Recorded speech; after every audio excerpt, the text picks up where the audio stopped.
मेरे पिया गए रंगून, किया है वहाँ से टेलीफोन। तो भाई कह रहा है चाइना वाले बेकार बनाते हैं, चाइना बैड ऑटो, हाँ bad taxi, India Bajaj good है। बाजा भाई मेरे को बस यहाँ से निकलना है, क्योंकि मेरे को मतलब अंदर से एक इंस्टिंक्ट जैसे आ जाता है ना, वैसा थोड़े आने लग रहा है। भाई ये तो बिल्कुल ही लेटेस्ट वाली ट्रेन है भाई।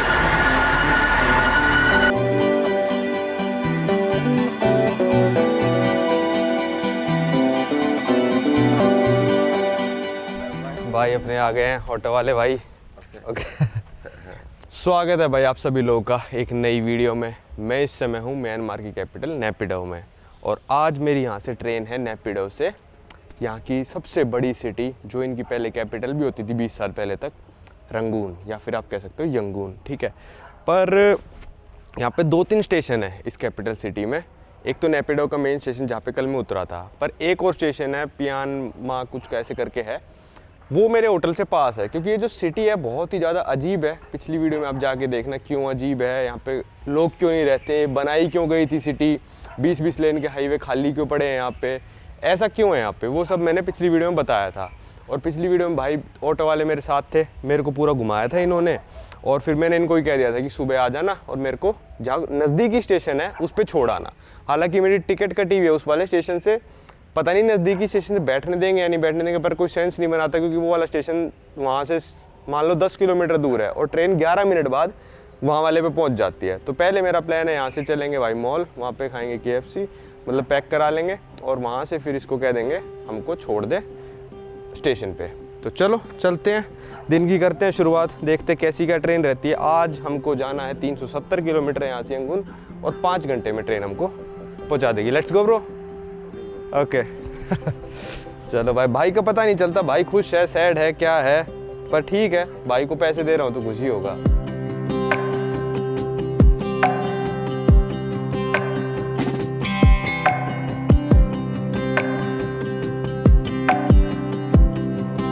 भाई यहाँ पे चाबी कर दिए रिटर्न। भाई ऑटो वाला बिल्कुल हाथ जोड़ के कह रहा है यार मैं बहुत दूर से आया हूँ, नेपिडो स्टेशन से आया हूँ, मेरे को थोड़े बहुत एक्स्ट्रा पैसे दे देना। मैंने कहा भाई मैं वैसे भी तेरे को देने ही वाला था, क्योंकि तू मेरे को भी KFC भी तो लेके जाएगा।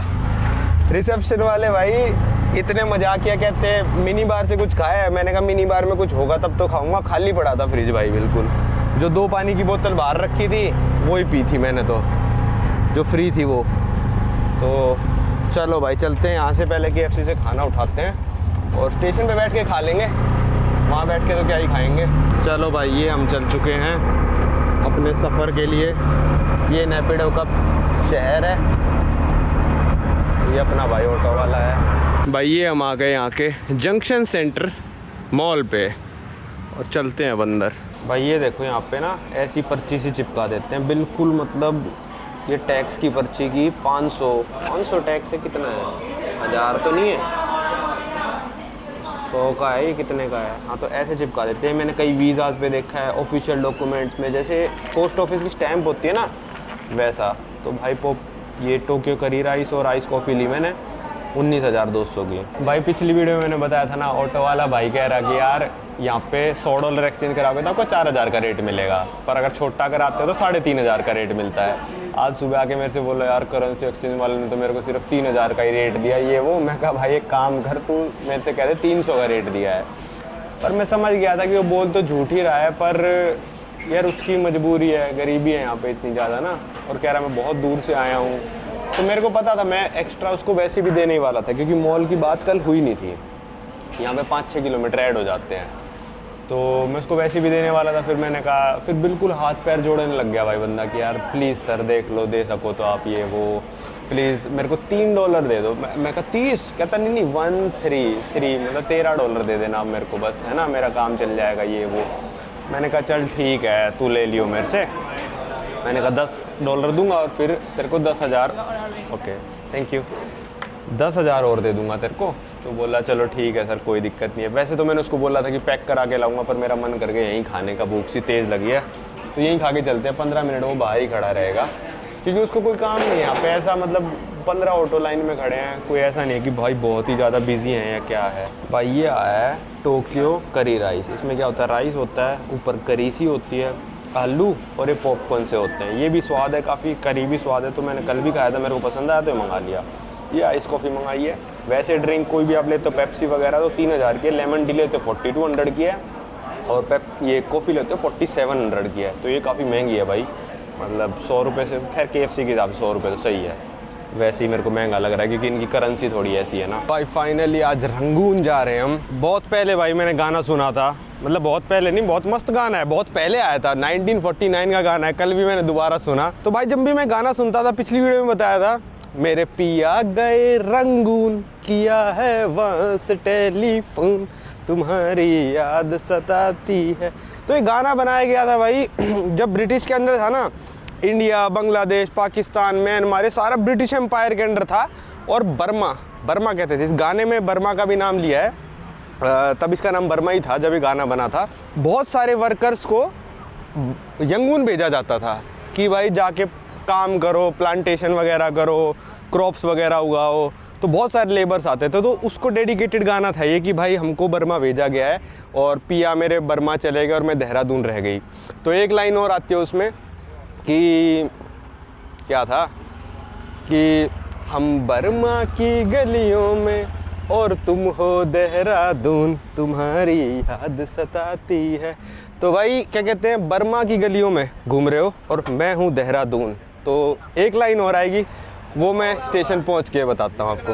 हेलो ना, ये बजाज का है। तो भाई कह रहा है चाइना वाले बेकार बनाते हैं, चाइना बैड ऑटो, हाँ bad taxi, India Bajaj good है। हाँ बजाज या, तो बजाज कह रहा है भाई कि ना बजाज जो ऑटो बनाता है वो अच्छा है। ये देखो 3 लेन इस तरफ, 3 लेन इस तरफ, छोटी रोड है और ये खाली पड़ी है। हम जिससे आए वहाँ से तो एक बंदा नहीं आ रहा था भाई। ये है बर्मा की capital city नेपिडो।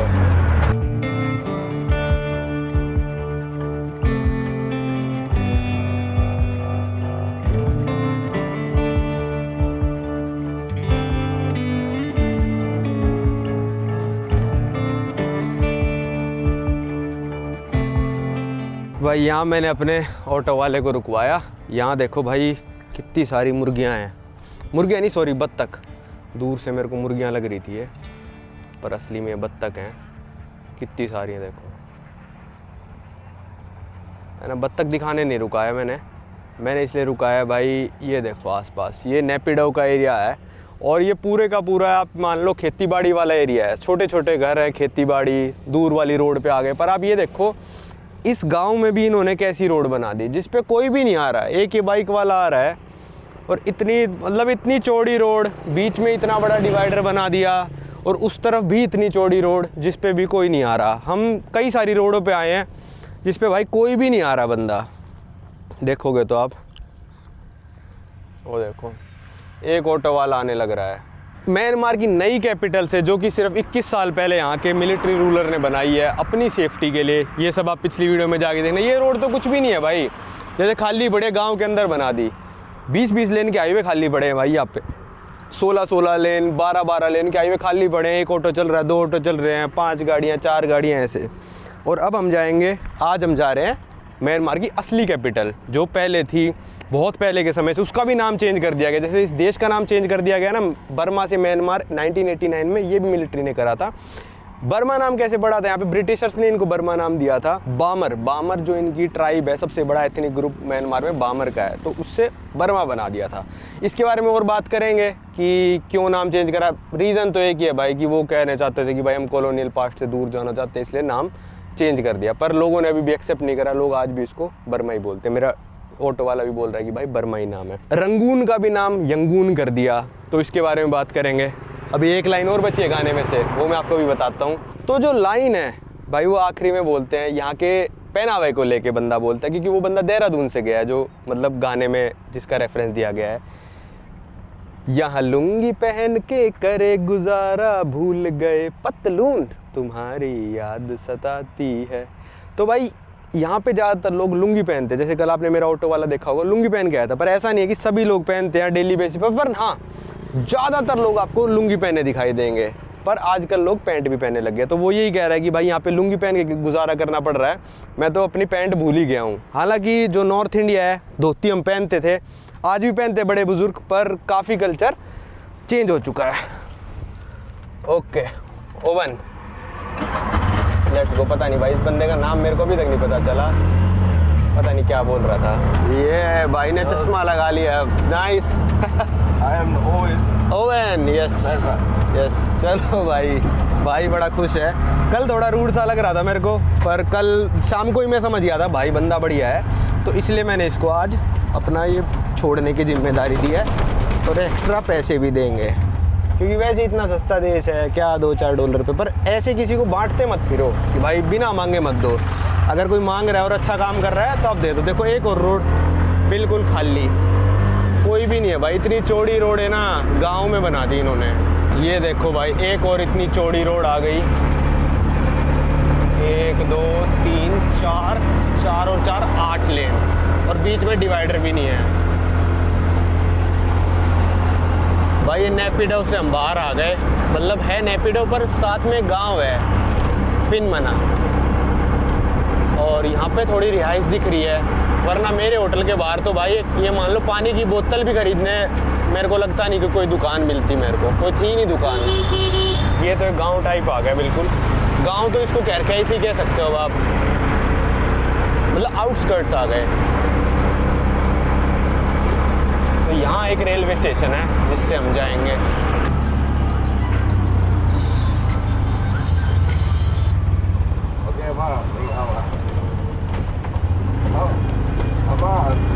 Yes, I am married. No son. How many no son? No. भाई यहाँ पे पहली बार you have 2 son. Yes. पहली बार इतने लोग देखने को मिल रहे हैं भाई, इतना ट्रैफिक।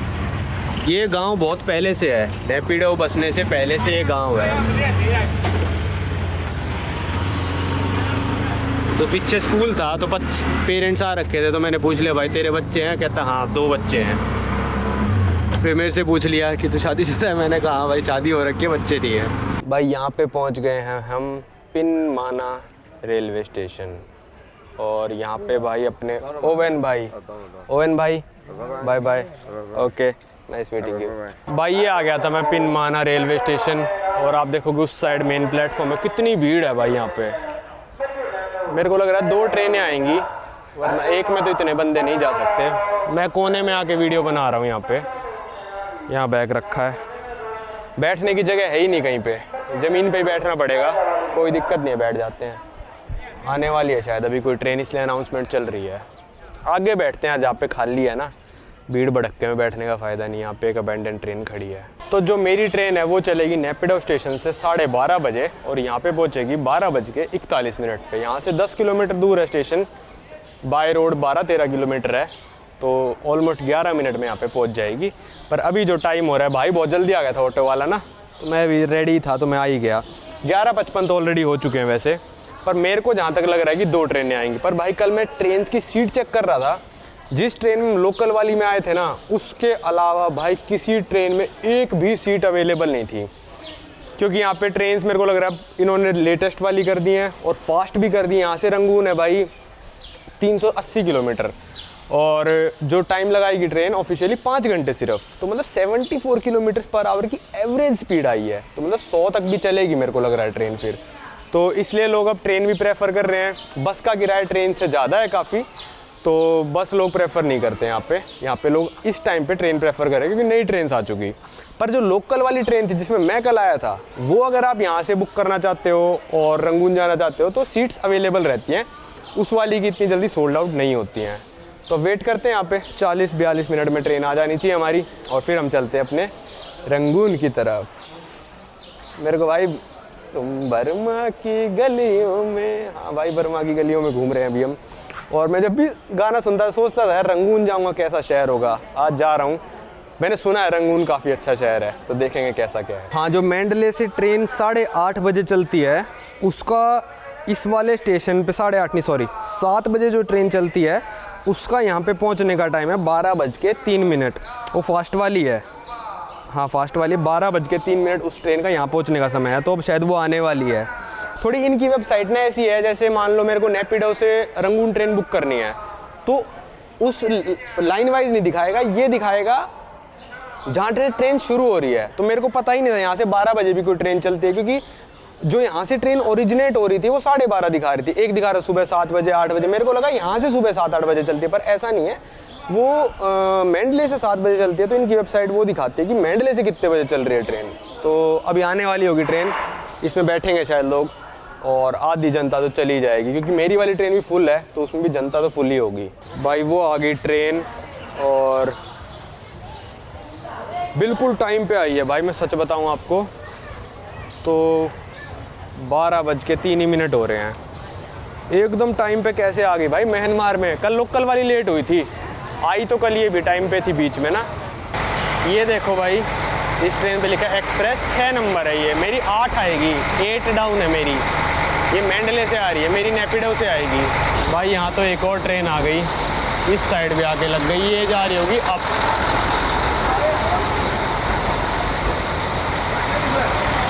भाई बहुत आवाज़ करती है यहाँ की ट्रेनें। चली गई भाई दोनों ट्रेन। इतना शोर मचता है भाई इनके डीजल इंजन, इतना शोर भाई, मतलब खुद की आवाज़ भी नहीं सुन सकता बंदा, इतना तेज़ शोर। पर अंदर बैठने वालों का सही रहता है। कल भी मैं आया था, वैसे तो ट्रेन शोर मचा रही थी, पर अंदर जो बैठे थे उनको कोई आवाज़ नहीं आ रही थी। और यहाँ पे डिब्बों के नंबर ना इन बर्मीज़ लैंग्वेज में लिखे होते हैं, मतलब 1 2 3 4 ये अपनी लैंग्वेज में लिखते हैं। तो मैंने भी पढ़ा, मेरा डिब्बा नंबर 4 है, तो उसको कैसे लिखते हैं, उल्टा रै करके कुछ ऐसा रै सा लिखते हैं। तो उस डिब्बे में बैठना है मेरे को। और इसमें ना, इस वाली ट्रेन में जो अपर क्लास है उसकी टिकट है कुछ 27,000 म्यांमार के 8 की। वो भाई लोअर क्लास से जल्दी सेल आउट हो जाती है, लोग ज़्यादा प्रेफर करते हैं। जैसे एक सीट है, फिर 2 सीट है। अब मैं जिसमें जाऊँगा, मिली नहीं मेरे को उस अपर क्लास में सीट, तो मैं ऑर्डिनरी फर्स्ट क्लास जिसको कहते हैं लोग, उसमें जाऊँगा। फर्स्ट क्लास में AC है, पर 2-2 का अरेंजमेंट, और सीट अलग अलग भी नहीं है, मतलब एक ही कॉमन सी सीट है। तो चलते हैं, अब वेट करते हैं। क्या टाइम हो गया? 12:16 हो गया, अभी 25 मिनट है अभी तो। भाई अभी ना मेरी दिल की धड़कन बहुत तेज़ हो गई थी, क्योंकि एक पुलिस वाला पहले ये जाली जो मेरे पीछे लगी यहाँ पे आके खड़ा हो गया एकदम से, ठीक है, मेरे को ही देखे जा रहा, फिर फ़ोन पे किससे बात कर रहा, फिर घूम के जाली के इस साइड आ गया, मेरे से 2-3 मीटर दूर खड़ा था, फिर फ़ोन से किसी से बात करे जा रहा, कि जैसे इंस्ट्रक्शन ले रहा हो कि हाँ क्या करना है, इस पर नज़र रखनी है, क्या करना है। भाई मेरे को बस यहाँ से निकलना है, क्योंकि मेरे को मतलब अंदर से एक इंस्टिंक्ट जैसे आ जाता है ना, वैसा थोड़े आने लग रहा है। इतना घूमने के बाद ये सब तो पता चल ही जाता है, क्योंकि भाई ऑब्वियस सी बात है, यहाँ पे इतने टूरिस्ट आते नहीं हैं। और मैं रिकॉर्डिंग करता घूम रहा था स्टेशन पे, क्योंकि अभी तक किसी ने मेरे को ऐसा खास टोका नहीं है, पुलिस वाला ही था वो। चलो भाई फटाफट ट्रेन आए। भाई मैं बैठ के रंगून पहुँचूँ, रंगून में एटलीस्ट इंडियन एम्बेसी वगैरह है। फ़ोन तो घर नहीं उठाएंगे, पर फिर भी कुछ होप रहती है। भाई मेरे को नहीं लगता नेपिडो से कोई भी बैठ के आता है, सब लोग यहीं से चढ़ते हैं। भीड़ देखो, पूरी ट्रेन यहीं से भरे, क्योंकि लोग रहते ही यहाँ पे, नेपिडो में कोई रहता ही नहीं है। भाई आ गई अपनी ट्रेन, अपनी लोकल वाली थी एक तो, जैसे जिसमें कल आए, एक वो ब्लू वाली थी जो मैंने दिखाई, और एक ये बिल्कुल लेटेस्ट वाली आई है इनकी, इससे ज़्यादा लेटेस्ट कोई नहीं है। अरे मेरा शायद आगे है कोच, पता नहीं कहाँ है कोच, कुछ समझ नहीं आ रहा। भाई ये तो बिल्कुल ही लेटेस्ट वाली ट्रेन है भाई।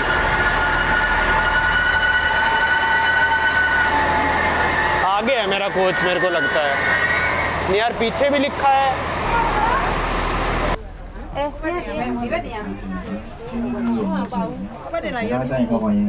भाई ये अंदर से ट्रेन बहुत सही है यार, पिछली वाली से तो ये। भाई ये वाली ट्रेन स्टेशन है, पता है कितने मिनट रुकी? भाई टोटली 2-3 मिनट रुकी होगी। और स्टेशन पे सब टीटी जितने भी थे ना स्टेशन के, मतलब जो भी वर्कर्स थे, भाई हल्ला मचा दिया, क्योंकि लोग बैठ नहीं रहे थे, जल्दी जल्दी सामान रख रहे थे, क्या कर रहे थे पता नहीं क्या क्या। भाई हल्ला मचा दिया, कह रहे जल्दी जाओ अंदर, क्या है। मेरा डिब्बा नंबर 4 था, मेरे को 3 से घुसेड़ दिया, कहता भाई तू यहाँ से जा, बाद की बाद में देखियो, अभी चढ़ जा फटाफट। जैसे ही मैं चढ़ा, मैं सीट तक पहुँचा भी नहीं था और ट्रेन चल पड़ी थी। तो ये वाली ट्रेन टाइम पे तो खैर नहीं आई थी, 1-2 मिनट लेट ही थी, पर देखते हैं, क्या पता है टाइम पे पहुंच जाए यंगून। 5:30 बजे इसका पहुंचने का टाइम है। और भाई मतलब बिल्कुल लोकल में आए थे, उस लोकल वाली से ऊपर जो ब्लू कलर वाली ट्रेन दिखाई थी मैंने, वो थी। और ये सबसे ऊपर है, ये बिल्कुल इनकी लेटेस्ट है, जापान और स्पेन से इन्होंने इंपोर्ट करी है। शायद ये वाली स्पेन से करी है और वो ब्लू वाली शायद जापान से करी है इन्होंने। चलते हैं भाई, ये अपनी सीट है। अभी तो देखो ट्रेन काफ़ी खाली है, पर ऑनलाइन दिखा रहा था कि फुल है, तो क्या पता ये अभी आगे वाले स्टेशंस पे जाके भर जाए, कहीं से भी भर सकती है। ऊपर यार रैक बहुत छोटा है, मतलब ना मेरा बैग घुस ही नहीं पा रहा है, जबकि आपको पता है मैं कितने छोटे बैग के साथ ट्रैवल करता हूँ। मैंने यहाँ रख दिया अपना बैग, सीट के नीचे जगह है, तो कोई दिक्कत वाली बात नहीं है। चलो भाई चलते हैं। अभी तो रिफ्लेक्शन आ रही है, पर ट्रेन बहुत सही है भाई, पर्दा भी है और 1 लेवल और 2 लेवल बढ़िया है भाई। भाई ये देखो यहाँ की टॉयलेट, भाई इससे मॉडर्न टॉयलेट मैंने कहीं नहीं देखी भाई। यहाँ पे जेट स्प्रे है, पर ये जेट स्प्रे चलेगा नहीं, ठीक है। ये बटन दबाओगे फिर ये तब तक चलता रहेगा जब तक आप इसको दबा के रखो, जैसे ही छोड़ दोगे दोबारा बटन दबाना पड़ेगा। भाई मॉडर्न टॉयलेट, टिश्यू पेपर वगैरह सब कुछ, सोप वाटर, टिश्यू पेपर भी लोडेड है। प्लस ये जेट वाला सिस्टम भाई मैंने पहली ट्रेन में देखा है ज़िंदगी में भाई, पता नहीं इंडिया में आता नहीं आता, पर मैंने तो भाई पहली बार देखा है।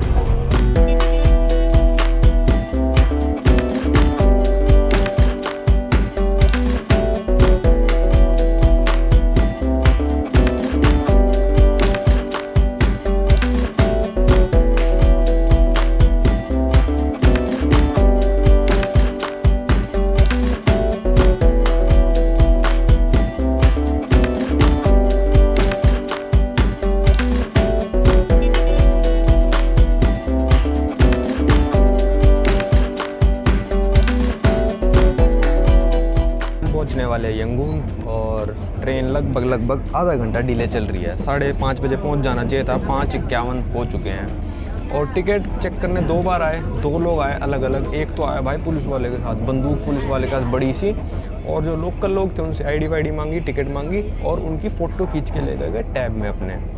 भाई उस बंदे ने मेरे से कुछ भी नहीं मांगा, पता नहीं बिना चेक कर ही चला गया मेरी। फिर दूसरे वाला बंदा आया, उसने मेरे से टिकट मांगी और मेरा पासपोर्ट देखा बस, और वो भी चला गया, मेरी फ़ोटो नहीं खींची। और सारे जितने भी लोकल बैठे थे उनके टिकट चेक करी, आईडी देखी और टैब में फ़ोटो भी खींची। तो ठीक ठाक जर्नी थी, पर यार इसकी सीट्स कंफर्टेबल नहीं है। अगर मतलब अपर क्लास ना मिले तो मेरे हिसाब से बिल्कुल सीधा होकर बैठ के आना बहुत ही मुश्किल है। और ट्रेन फुल हो गई थी तो मैंने वीडियो नहीं बनाई। अभी मेरे साथ में कोई भी नहीं बैठा है, पिछले स्टेशन पे उतर गए लोग काफ़ी सारे, जो यंगून में 2 स्टेशन आते हैं, तो पिछले वाले पे उतर गए। तो हमारा स्टेशन लगभग 10 मिनट में आने वाला है।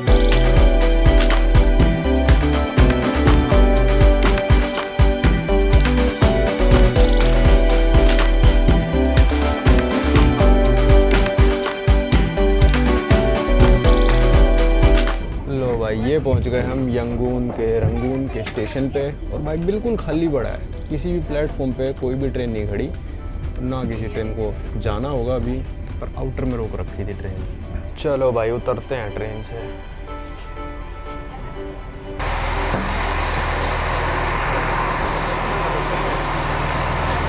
भाई टिकट अपनी संभाल के रखना है, ऐसे एग्जिट पे मेरे से नेपिडो में भी ली थी, और यहाँ भी टिकट कलेक्ट करेंगे। ये कहाँ गई है, मेरी टिकट मिल नहीं रही, ये रही, ये टिकट इनको देनी होती है एग्जिट पे। ये पहुंच गया भाई मैं रंगून के रेलवे स्टेशन के बाहर, और ये देखो कैसा बना रखा है, मतलब वही पगोड़ा जैसा स्टाइल ना, इसमें रेलवे स्टेशन में भी ऐसा ही बना रखा है। और यहाँ से कुछ ऐसा है ये, मतलब मेंटेन तो नहीं है, खैर चलते हैं चलो। पर हाँ लग रहा है कि भाई किसी बड़ी सिटी आ गया अब मैं। अच्छा यहाँ से अपना हॉस्टल वैसे तो 400 मीटर ही है, पर हम उल्टी साइड निकले हैं क्योंकि निकलने का रास्ता इस साइड है बस, तो हमको पूरा घूम के जाना पड़ेगा। तो ये बन जाता है 1.2 किलोमीटर। टैक्सी मैंने देखी अभी आ रही है 8,000 की, मतलब $2 के लगभग की, और वो बहुत घुमा के लेके जाएगी, मतलब काफ़ी घूमना पड़ेगा। ये तो पैदल का रास्ता बता रहा हूँ मैं, तो वो 15 मिनट टैक्सी लगा देगी, 15 मिनट में तो पैदल ही पहुँच जाऊँगा, ना समय बच रहा ना कुछ, और बिल्कुल फ्रेश ही हूँ मैं। तो पैदल चलते हैं अपने हॉस्टल तक। यहाँ पे हॉस्टल भी है, होटल भी है। रंगून काफ़ी बड़ा शहर है, और मेरे को रंगून कहना ही अच्छा लग रहा है यार। यंगून नया सा नाम लगता है, जैसे आज भी बॉम्बे वाले लोग जो हैं वो मिलते हैं तो वो कहते हैं भाई बॉम्बे से हम। मुंबई बहुत कम लोग यूज़ करते हैं, जैसे बॉम्बे के एयरपोर्ट का कोड भी BOM है, वो आज तक चेंज नहीं हुआ। वैसे ही रंगून के एयरपोर्ट का कोड RGN है आज तक, रंगून। यंगून YGN नहीं करा इन्होंने आज तक। बहुत सारे एयरपोर्ट ऐसे हैं, जैसे कैलकाटा था तो उसका आज तक भी जो कोड है एयरपोर्ट का वो CCU है, KOL नहीं करा। चलते हैं, चलो वॉक करते हैं अपने हॉस्टल की तरफ। मौसम सही है, बस बारिश ना होए वरना भीग जाएंगे। भाई सिटी के अंदर तो रोड्स वगैरह अच्छी लग रही हैं अभी तक मेरे को, पर हाँ वैसी बात है, ये सिर्फ मेन रोड से अच्छी बना रखी होंगी इन्होंने। यहाँ पे भी 4 लेन तो बनाई रखी है। यहाँ पब वगैरह, रेलवे स्टेशन से निकलते ही पार्टी करो, तो कुछ ऐसा सा एरिया है। मेरे को पता नहीं ऐसी फील आ रही है जैसे मैं कोलकाता आ गया हूँ, पता नहीं क्यों आ रही है पर आ रही है। सामने देखो यार अब क्या नज़ारा आ रहा है, सामने पगोड़ा, वो सबसे मेन वाला तो नहीं है खैर, पर बिल्कुल मतलब सामने दिख रहा है। थोड़ा और अंधेरे में आता मैं तो फिर लाइटिंग वगैरह दिख जाती। ये देखो भाई बड़ी बड़ी बिल्डिंग्स बनने लग रही है, मतलब बड़े शहर में आ गए भाई ये तो हम। और ये थी अपनी ट्रेन जो यहाँ से अभी जाएगी, चलने लग गई है ये, पता नहीं कहाँ जाएगी। अब बैक करे खड़ा करेंगे। हम इस तरफ निकल गए, अगर हम राइट साइड पे निकलने का कहीं होता ना, ये जा रही है ट्रेन, हम इस साइड निकल गए। अगर इस साइड निकलने का होगा, मेरे को लग रहा है कहीं ना कहीं से तो पटरी से पार कर सकते थे, पर मैं नया नया था तो मैंने कहा भाई जहाँ से सब लोग निकल रहे हैं वहीं से निकलते हैं। ये ट्रेन जा रही है, चलो हम चलते हैं आगे। भाई शंग्रीला होटल और ये CB बैंक, ये जा रही भाई ट्रेन, इसमें आया हूँ मैं। भाई वो देखो वो है रंगून का स्टेशन, यहाँ से भी दिखने लग रहा है, जो मैं आपको दिखा रहा था ना गोल्डन। यहाँ से भी बहुत कौवे उड़ रहे थे, पता नहीं क्यों उड़ रहे थे। यहाँ से भी दिखने लग रहा है स्टेशन। काफ़ी लंबी ट्रेन थी मतलब यहाँ के हिसाब से, पर फुल आई है भाई बिल्कुल आखिरी तक।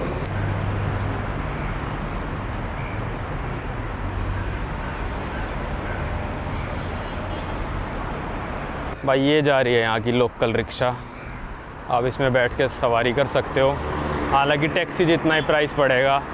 भाई इस गली में कहीं मेरा हॉस्टल है और यहाँ पे कैमरास वगैरह भी लगे हुए हैं, देखो गली के अंदर ही, पता नहीं क्या करते होंगे, चलते भी हैं नहीं चलते। भाई ऐसा लग रहा है बहुत पुराने एरिया में आ गया हूँ मैं, तार वार मतलब बिल्कुल पुरानी दिल्ली। बस सड़क काफ़ी चौड़ी है, दोनों तरफ गाड़ी खड़ी हैं और 1 वे है ये। ढूंढता हूँ, चलो हॉस्टल ढूंढ लूँ, फिर ये तो सब आपको कल दिखाऊंगा ही। भाई ये आ गया अपना हॉस्टल, हुड हॉस्टल। हुड में आ गए भाई अब हम, यंगून के हुड में। भाई ये कहाँ स्वर्ग की सीढ़ियाँ बना दी इन्होंने, 2 फ्लोर सीधा चढ़ना पड़ेगा क्या। भाई ऊपर तो सिर्फ रूम्स थे, मैं तो सीधा ही ऊपर चढ़ गया। ये है रिसेप्शन तो। भाई ये है मेरा डॉम, बहुत ही बड़ा है भाई, कम से कम 15-20 बेड है। ये मेरा बेड है, पर सबसे ख़तरनाक चीज़ जो मैंने यहाँ पे देखी, जो होटल रूम में की कार्ड लगा के पावर आती है ना, वो हर बेड में दे रखी है पावर, और किसके लिए, सिर्फ एक इसके लिए और एक इसके लिए। अब ना ही देते इसको। भाई ये लाउंज एरिया सा है, 3-4 कमरे हैं, बंक वाला रूम वो है, शायद प्राइवेट रूम होंगे। पानी भरने का भी दे रखा है, चलता है क्या? चलता है भाई, टेढ़ा सा हो रखा है, मेरे को लगा नहीं चलता भाई। पर सबसे ये वॉशरूम वगैरह हो गया भाई, सबसे डेंजरस है भाई ये सीढ़ियाँ। भाई अगर यहाँ से किसी का हाथ फिसल गया या फिर पैर फिसल गया, भाई मेरे को लग रहा है उसका सिर ही फूट जाएगा। बहुत ध्यान से उतरनी पड़ेंगी भाई ये सीढ़ियाँ, सीधी नीचे जा रही है और बहुत ही ज़्यादा खड़ी चढ़ाई है। 1-1 फुट की एक सीढ़ी है भाई लगभग। मेरे को ऐसे देख के चक्कर से आ गए थे एक बार तो। भाई वैसे मैं सोच रहा था कि रूम में ही मंगा के खाना वाना खा लूँ, पर अब मैं डॉर्म में हूँ तो भाई डॉर्म में खाना खाऊंगा तो पूरी स्मेल हो जाएगी, इंडियन फूड की हो जाती है, और इतनी शांति है डॉर्म में, तो मैंने कहा नहीं यार रहने दो, मंगा के नहीं खाता। और नीचे बैठ के खाने का मन नहीं था मेरा, क्योंकि इनका AC नहीं था। तो मैंने सोचा भाई रेस्टोरेंट ही चलते हैं। यहाँ से रेस्टोरेंट सिर्फ और सिर्फ 250 मीटर है। यहाँ पे काफ़ी सारे इंडियन रेस्टोरेंट हैं, तो किसी में भी खा सकते हैं जाके, कोई दिक्कत वाली बात नहीं है। पर यहाँ पे नया ही खुला है बिल्कुल, मतलब 1 महीना हुआ होगा, उन्होंने डाल रखा है कि हमारा नया खुला है आ जाओ। तो मैं कहा चलो इस वाले भी चलते हैं, यहाँ से 300 मीटर दूर है। हॉस्टल अपने को पड़ा ये $15 पर डे के हिसाब से। $15 में देख लो, वहाँ पे ये मंडले में प्राइवेट कमरा मिल गया था, पर यंगून थोड़ा महंगा है।